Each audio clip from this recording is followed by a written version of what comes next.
عليكم ورحمة الله تعالى وبركاته. مرحبا بكم دائما في صفحة وصفاتي. الوصفة ديال اليوم هي عبارة على عصير كما شفتوا في الفيديو التقديمي ديال الوصفة. هذا العصير صدقوني كيجي رائع جدا وكيعطينا كمية كثيرة اللي نقدروا ندوزو بها مثلا الشهر الكريم، شهر رمضان، الصيف. كيبقى عندنا في الكونجيلاتور وقت ما بغينا حتى ناخذوا ساشي وكنخدموا بها، يعني كنستعملوها. كنتمنى تنال اعجابكم من الوصفه، وما تنساونيش دائما بالدعم ديالكم، التشجيعات ديالكم. وعلى بركه الله مباشره المقادير. كي كتشوفوا هنايا انا ديجا عصرت الليمون والحامض. راه هنا عندي 4 كيلو ديال الليمون عصرتها، 4 كيلو الليمون، وهنا عندي 2 كيلو ديال الحامض عصرتها. يعني الا استعملتوا نصف المقادير، يعني الا استعملتوا 2 كيلو الليمون غادي تستعملوا كيلو ديال الحامض. اذا نعاود نذكر 4 كيلو الليمون عصرناها مع 2 كيلو ديال الحامض. وهنا عندي 2 قشره ديال الحامضات، قشره ديال 2 حامضات، والقشره ديال 4 الليمونات. الا بغيتوا تقسموا المقادير على 2 كتبقى لكم قشره ديال الحامضه مع قشره ديال 2 ليمونات.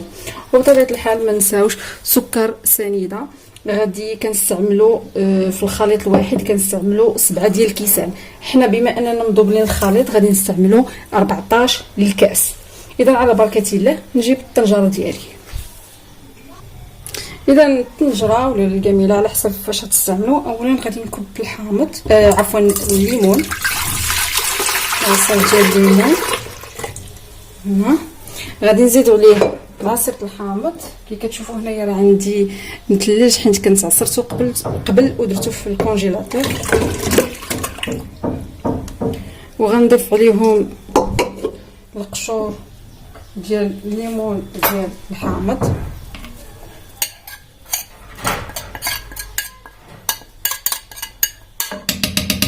ودابا غادي نضيف عليهم سكر سنيده. كيف قلنا بالنسبه للسكر سنيده غادي نستعملوا 14 الكاس، بمعنى 17 الكاس في 2 كيلو. انا بما انني مضبله الخليط غادي نستعمل واحد الكره كبيره، غنستعمل 14 الكاس. القياس كاس عنبه، 1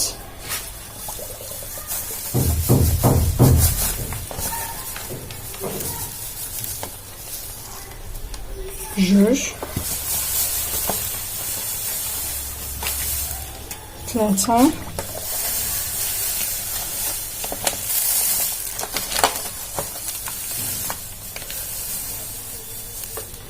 4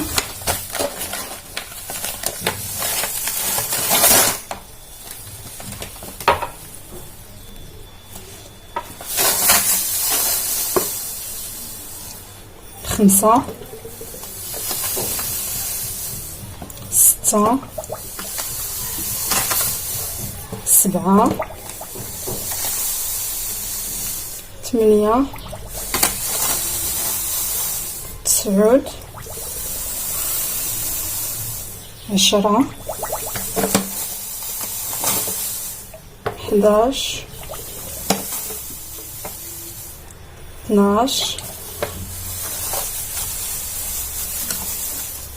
13. ما تخليوش من كميه السكر لانه ما تنسوش بان الحامض راه حامض زائد الليمون والقشره الى غير ذلك. وما تنسوش ان واخا كيبان لكم هذه الكميه هذه، انا غادي نشرح لكم كيفاش كنحصلوا على كميه كبيره. اذا 14 الكاس غادي نديروا فوق البوطه. انا ما غاديش نسد عليه الطنجره وانما غير نغطيه عادي. غادي نخليه فوق البوطه كيطيب لمده ساعه حتى يتعسل لينا، كيعقد وكيتعسل. من بعد فاش غيتعسل لينا وديك الساعه نرجع نوريكم التتمه وغادي تفهموا علاش كيعطينا كميه وفيره.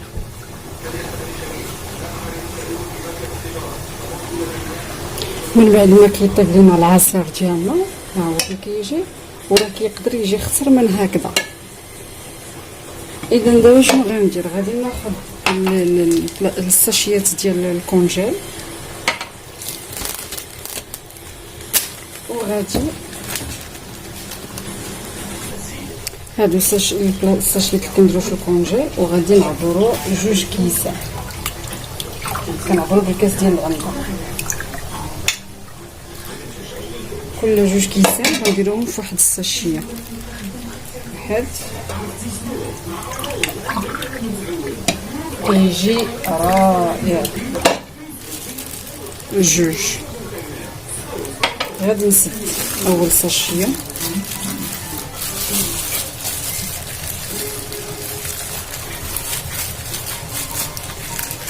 وغادي نستمر بنفس الطريقه حتى نكمل الكميه ديال هاد العصير اللي صافي.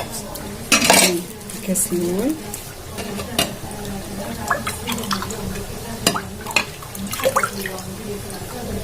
الكاس الثاني. اذا غنستمر بنفس الطريقه حتى نفرغو في لي ساشي دو بلاستيك. من بعد ما درتو في لي ساشي دو بلاستيك عطاني 2 3 4 5 6 7 8 9 10 و11. غنوريكم كيفاش غادي نستعملوها. اذا عندي 10 غيدوزو ليا 10 لي ساشي دو بلاستيك. اذا غندير هادو في الكونجيلاتور وعاد نرجع نوريكم شنو غادي نديرو بديك الساشي، كيفاش غنحضروا العصير ديالنا. خليكم معايا. دابا ملي كنبغيو نديرو العصير اش كنديرو؟ غناخدو هاد الساشيه غادي نديرها في المولين،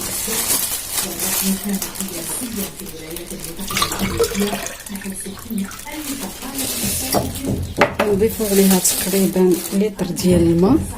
نشري دابا هاد الساشيه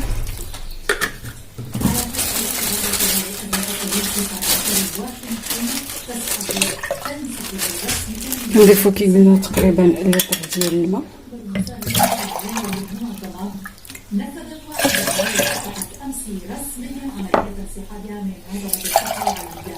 تقريبا اذا انا هنايا حتى لهنا كيكمل ليا لتر اللي كتشوفوا، نقص غير النص حتى كنطحنو كنشوف كيكسا على حساب الذوق. كنضيفوا لها اي فاكهه بغينا. مثلا دابا انا بغيت نضيف لها البنان، تقدروا تضيفوا الفريز، الخوخ، التفاح، اي فاكهه متوفره عندكم في المنزل، كيوي. اذا كيكفي اننا كنضيفوا لتر ديال الماء، ومن بعد كنضيفوا الفاكهه اللي متوفره عندنا في المنزل وتنطحنوهم.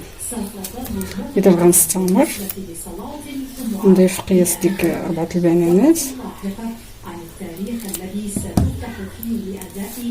وغادي نطحنهم ونرجع نوريكم النتيجه النهائيه. بعد ما طحنتو عطاني هذه هي النتيجه النهائيه. دقتو جاني حلو. اذا غادي نضطر انني نضيف داك شويه الماء اللي نقصت على القياس ديال لتر. اذا غنكمل القياس ديال اللتر نخلطهم حنا وصافي. وهكذا غادي نقدم العصير ديالي بالصحه والراحه. اذا الى وصفه جديده ان شاء الله غادي نقول لكم السلام عليكم. ولكن قبل ما تنساوش انكم تدعموني بالتشجيعات ديالكم بالاشتراك مع تفعيل الجرس باش يوصلكم اخر الفيديوهات اللي كننزل.